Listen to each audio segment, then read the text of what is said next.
All right, abusia, a lawyer Atta akopiemu ewo court. Ono ene ne client, Kwabena Adu Boahen. NSB, scandal, ene sikatwitwe bi abusia. It is alleged say papa atumi, say a transfer edi egu ono ne account sum. 49.1 million alleged. Abusia is time to be corrected. Now, Attachia, and black rasta about Monte aba bedi nkomo e de afa ne course e wo court wo kira and de ni suo pa de Attachia atibi e wo court na den na de sa ni suo we e baaye ama lawyer Attachia tumi esu e wo court wo yenko na yetie nkomo a e ba about na se ruling na e course e wo court wo abusia e ha e da so ye be me de je se wase ene de connect channel so be so subscribe like na wa bo so for person beti no anya bi etie yenti ne course e wo court abra black rasta black media empire ede mu nsem abusua ede tuja enya truth to power. Today we have 4 very important stories we want to share with you, and we're going to run with the speed of light. Oh my God. If you are ready, my brother, my sister, let's get ready to rumble. Story number 1.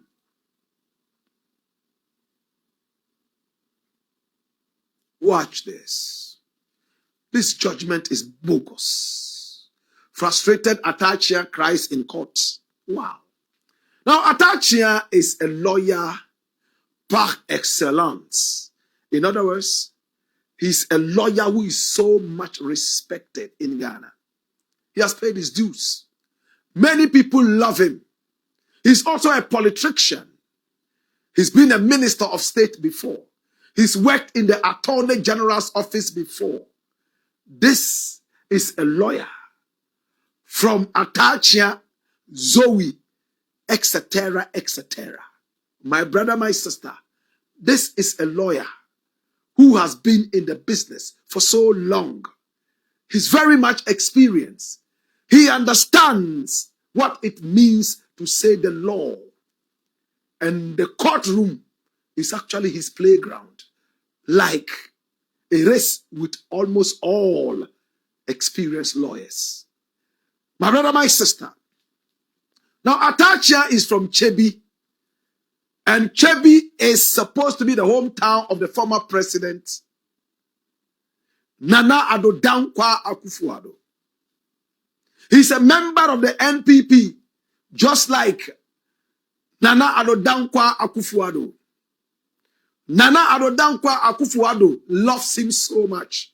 So when he was president, he gave him room to operate. He even made him head of a certain committee. My brother, my sister, they have something in common.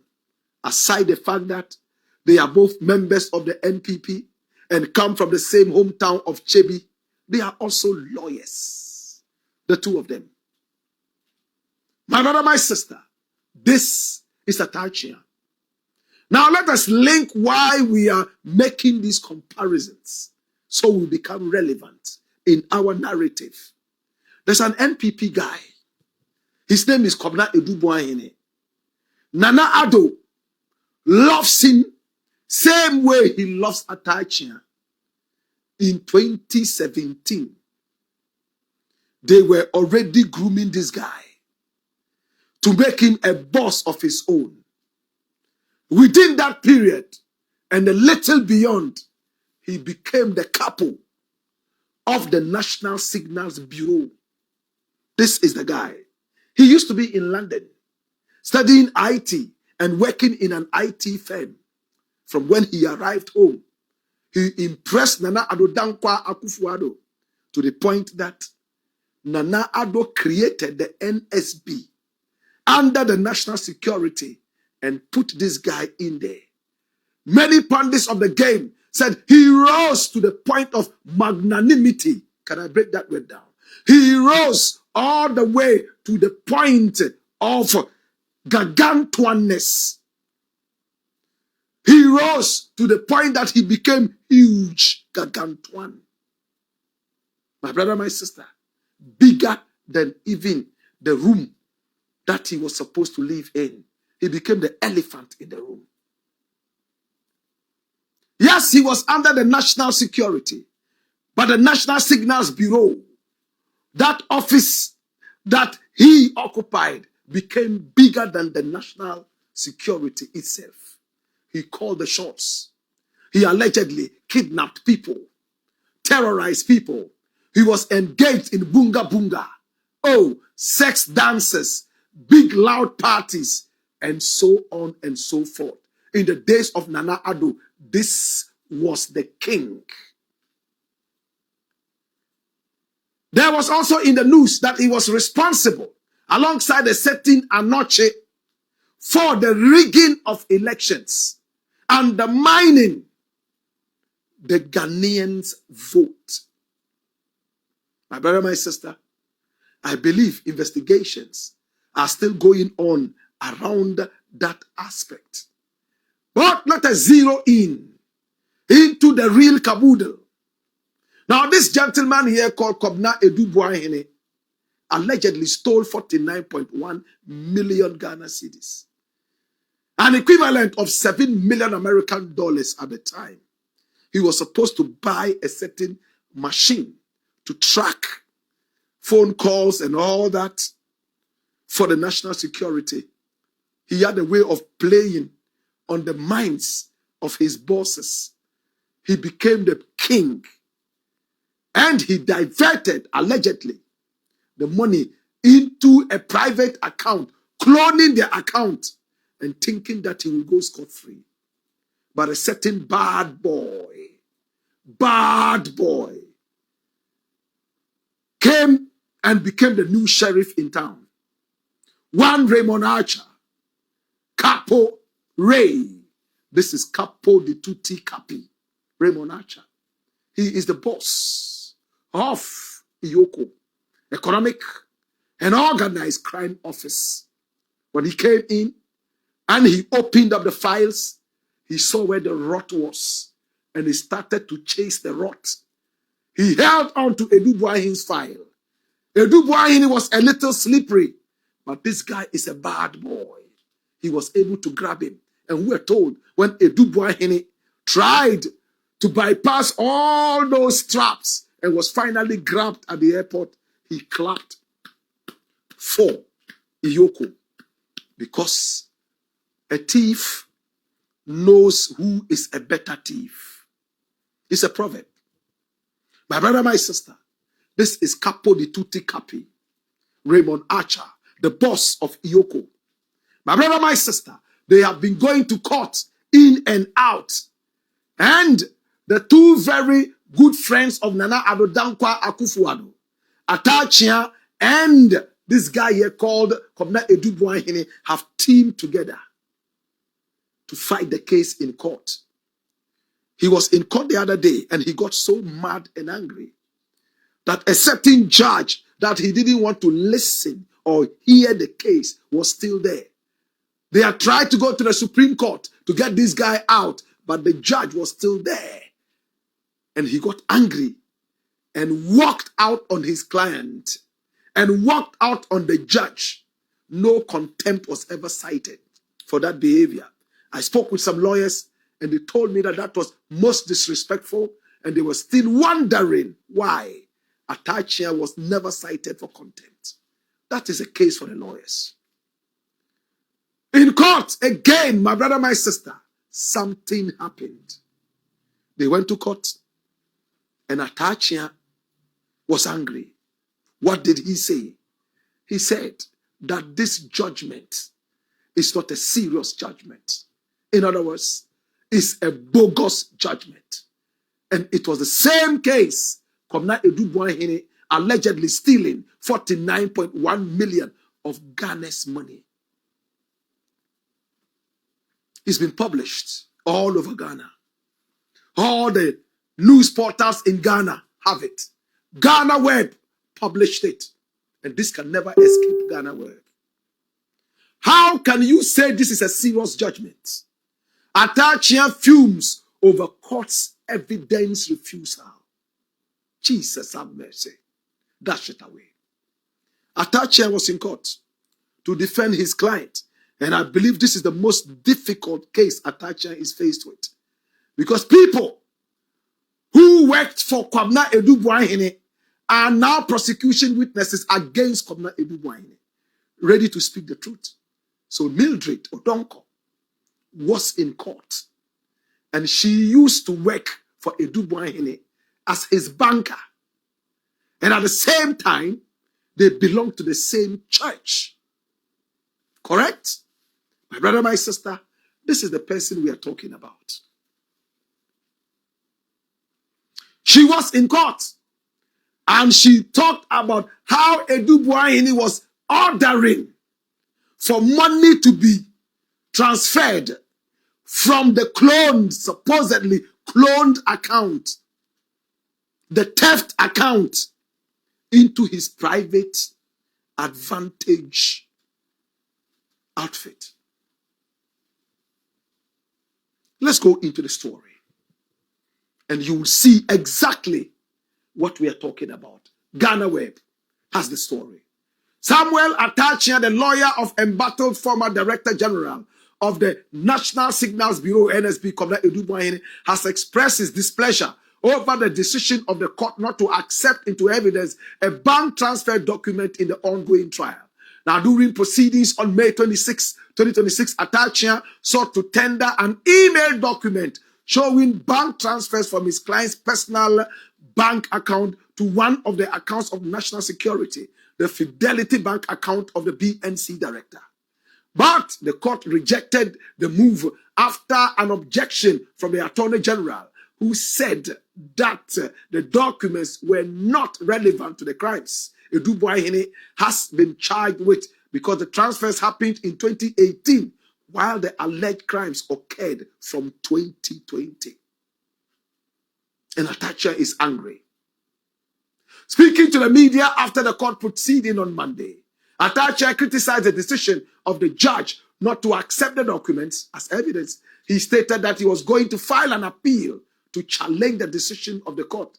If you say this is a document in which the 49.1 million Ghana cedis was transferred into, but the judge says, I don't want to see the document, how can you say this is a serious ruling? We are going to appeal. Wow. Because the 49.9 million Ghana cedis was not put in a pot under somebody's bed. And of course, we all know where that shade is going. They say, Kutia Nimnura.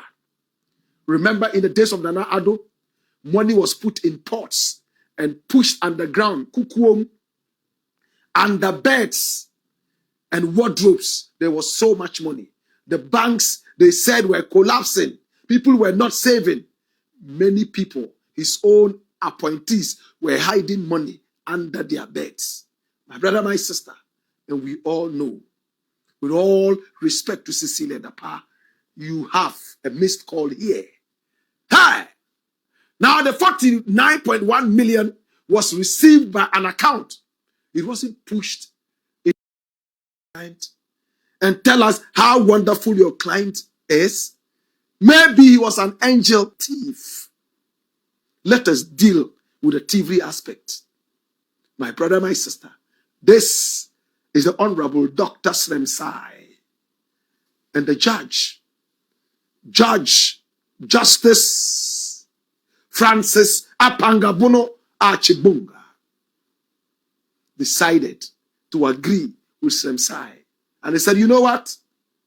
I won't take this in evidence. It's not relevant to what we are doing. Attachia's game plan broke down. Everything was over for him and his client. I told you, he's the most miserable lawyer we have in Ghana right now. The most uncomfortable. The case he's holding on to is hot. My brother, my sister, and they say, if the kitchen is too hot, get out. It looks like it's time for Atta to go away. He says he's going to challenge that at the Supreme Court or the Court of Appeal, whatever it is. My brother, my sister, let us go to the courts.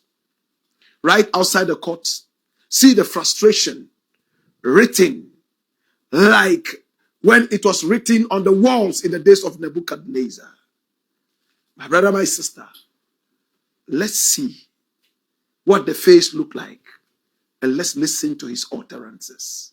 Watch this. We have challenges in terms of objections, relevance. You bring a witness to mount the box. If you don't want the witness to be cross-examined, why did you bring the witness in the first instance? Because cross-examination is aiding us to find the truth and to test the credibility of the witness, as well as we putting our case across. The witness has worked on matters that he is familiar with, and it is not right for anybody to say that objection. And the objection is consuming the time of the judge, and we can't be blamed for it. Because if you raise the objection, you can't tie it. You have a witness, instead of saying yes or no, she is writing poems, and the judge is indulging the witness. So I was not too happy about who is wasting the time of the court. But the Attorney General should tone now the objection, which are needless anyway, to be able to make a lot of progress. That's my observation so far. In referring to the parties, the objections, some of them have been sustained. So if you describe that as needless, yeah, some of them are needless. And in fact, most of them are needless. We are appealing them. Yes, if you say that this is the document in which the 49.1 million was transferred into, but the judge said, I don't want to see the document. How can you say this is a very serious, ruling? We are going to appeal, because the 49.1 million was not put in a pot under somebody's bed. The 49.1 million was received by an account. And if the judge doesn't want to see the account, that the money was received, and how the monies were applied, how can we make progress with it? So we challenge it.